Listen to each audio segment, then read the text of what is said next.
বিজয়ের আরও এক ধাপ উত্তরণের জন্য অভিনন্দন। জুলাই ঘোষণাপত্র সফলভাবে প্রণয়নের এই কঠিন কাজের সাথে যুক্ত সকলকে আন্তরিক ধন্যবাদ এবং মোবারকবাদ। এই গুরুত্বপূর্ণ অবদানের জন্য আপনাদের কাছে বাংলাদেশ কৃতজ্ঞ থাকবে। তবে এই ঘোষণাপত্রে কি জাতির আকাঙ্ক্ষা পূর্ণ করতে পারছে? না, পারে নাই। এই ঘোষণাপত্র আরও সর্বাঙ্গ সুন্দর হইতে পারত যদি কিছু সীমাবদ্ধতা দূর করতে পারত। এটা হয় নাই সম্ভবত দুইটা কারণে।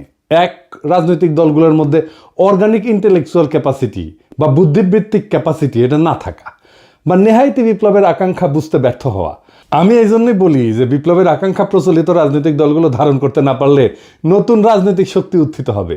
আসেন এখন আমার মতে এই ঘোষণাপত্রে 5টা প্রধান সীমাবদ্ধতা নিয়ে আলাপ করি। অনেকেই অনেক বিষয় নিয়ে আলাপ করতেছেন, সবগুলোই ভ্যালিড। আমি সেই আলাপগুলো আবার নতুন করে আমার আলাপের মধ্যে ঢুকায় আমার আলাপের কলেবর বাড়াইতে চাই না। তবে যে আলাপগুলো এখনো জনপরিসরে আসে নাই সেগুলো নিয়েই আজকের আলাপ করব। আসেন আল্লাহর নামে শুরু করি।